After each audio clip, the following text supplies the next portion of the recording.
Good evening to मेरे प्यारे विद्यार्थियों। तो मैं आपको निर्देशांक ज्यामिति बता रहा था, तो अब आगे बढ़ते हैं थोड़ा सा उसमें। तो अब बात करता हूँ मैं मध्य बिंदु के निर्देशांक। देखो आगे एक फॉर्मूला और है, उसे समझाता हूँ मैं, फिर मैं इसके क्वेश्चन स्टार्ट कर दूँगा, करवाना आपको एक्सरसाइज कर दूँगा स्टार्ट जो है। तो अब देखो, और मुझे उम्मीद है मैंने दो बिंदुओं के बीच की दूरी का सूत्र बताया था, उसके क्वेश्चन बताए थे, तो आपकी वो समझ में आ गए होंगे।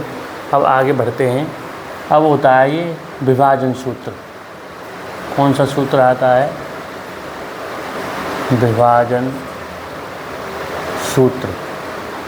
तो ये कौन सा सूत्र होता है? ये होता है ये, जैसे ये हमारा रेखाखंड है AB।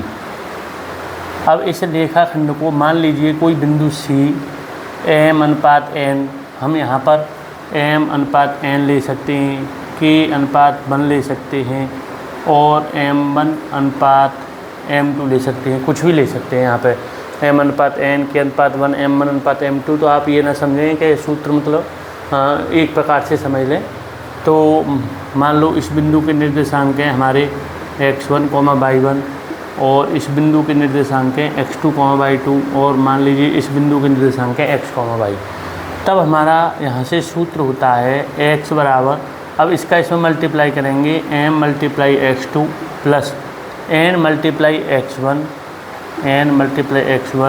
वटे m+n। ये अगली एक्सरसाइज के लिए है, और दो बिंदुओं के बीच की दूरी का सूत्र वो पहली एक्सरसाइज में यूज हो रहा था।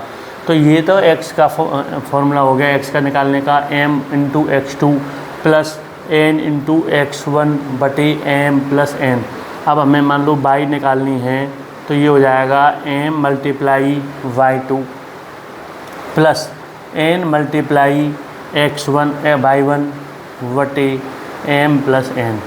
ये इस प्रकार AB कोई रेखाखंड है, और ये इन दोनों बिंदुओं के निर्देशांक हमें दिए होंगे, और इसके पूछता है हमसे क्वेश्चन में कहा जाता है कि अगर ये इसको m/n में डिवाइड कर रहा है तो इस बिंदु के निर्देशांक ज्ञात कीजिए। अभी मैं इसका एक क्वेश्चन समझाऊंगा। यहीं से मैं आपको एक मध्य बिंदु, इसका एक क्वेश्चन पूछ ले जाता है 1 नंबर में, मध्य बिंदु के निर्देशांक। यहीं से मैं इसको समझा देता हूँ मध्य बिंदु के निर्देशांक कैसे निकाले जाएंगे। इसका सूत्र आपको बता दे रहा हूँ मैं, और फिर डायरेक्ट उसको याद रखना है। अब मध्य बिंदु में क्या होगा, यहाँ पर जैसे अगर ये हमारा AB रेखाखंड है, अगर C इसका बिल्कुल मिड पॉइंट मान लिया जाए, तो ये रेशो हमारा 1:1 हो जाएगा। क्या हो जाएगा भाई? यहाँ से और यहाँ की दूरी कैसी होगी? बराबर होगी, तो ये रेशो क्या हो जाएगा? 1:1। अब ये हमारे हैं x, y बिंदु, ये हैं x1, y1 बिंदु, ये हैं x2, y2 बिंदु।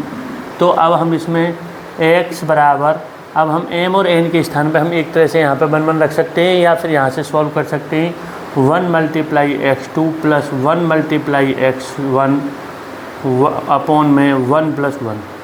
तो ये हमारा वैल्यू निकल के आया x1 + x2 अपॉन 2।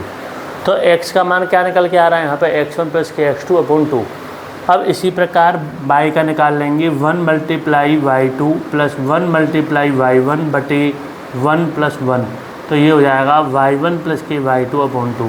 तो ये हमारे मध्य बिंदु के निर्देशांक के सूत्र निकल के आ गए। x बराबर, अगर ये दोनों बिंदु हमें दिए होंगे और हमें मध्य बिंदु के निर्देशांक दिए होंगे, तो हमसे ये पूछा जाएगा। तो x बराबर क्या हो गया? x1 + x2 upon 2। ये तो हमें ये पता है कि ये इसका मध्य बिंदु है C, तो डायरेक्ट आपको इस सूत्र को याद रखना है। और y बराबर y1 + y2 अपॉन 2।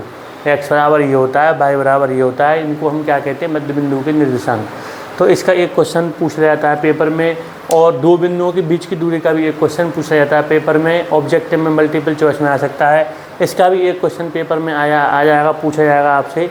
तो अब आगे देखो, मैं आपको बताता हूँ इन दोनों पर डिपेंड क्वेश्चन किस प्रकार से पूछे जाएंगे। तो देखिए, इसे समझिए। अब इन दोनों पर डिपेंड क्वेश्चन कुछ इस प्रकार होंगे, जैसे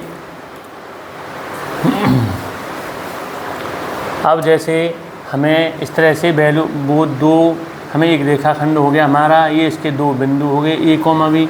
मान लो इस बिंदु के निर्देशांक हैं 2, -6, इसके हैं -3, 5। अब इस बिंदु के निर्देशांक पूछे गए हमसे जो है तो इस ये मान लिया हमने x, y और इसको मान लो 1:2 में डिवाइड कर रहा है ये सी बिंदु, 1:2 में विभाजित कर रहा है। ए और बी के निर्देशांक दे रखे हैं, तब हमें इसके मान बताने। तो मैंने आपको सिखाया है x बराबर 1 मल्टीप्लाई, आपको क्या करना है इसमें 1 का किस में करेंगे माइनस, जब हम इसका मान निकाल रहे हैं इसका तो 1 का मल्टीप्लाई कर इसमें स्टार्टिंग वाली वैल्यू में करेंगे। ये हमारा x1 y1 है, ये x2 y2 है, तो 1 मल्टीप्लाई ये, तो 1 मल्टीप्लाई माइनस की 3, फिर प्लस, फिर 2 मल्टीप्लाई 2, 2 मल्टीप्लाई 2 अपॉन में इन दोनों को ऐड करके लिख दो 1 + 2।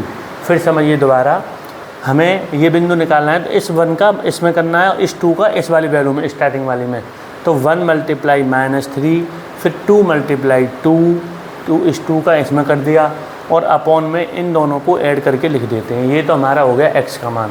तो इसको सॉल्व कर लेंगे, -3 और 2 2 जा 4 अपॉन 2 + 1 क्या हो गया 3, तो ये आ गया हमारा 1/3।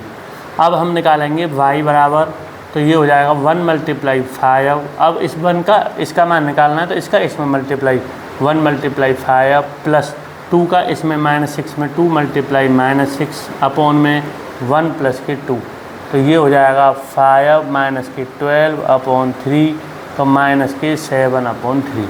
इस तरह से इस x और y के मान निकाले गए हैं। अब मैं तुमसे कहता हूँ, मान लो मैं एक क्वेश्चन लेता हूँ अपनी तरफ से, जैसे फिर दोबारा मान लो ये हमारा रेखाखंड हो गया AB। अब मान लो इस बिंदु के निर्देशांक है 6, 8, इसके निर्देशांक है 7,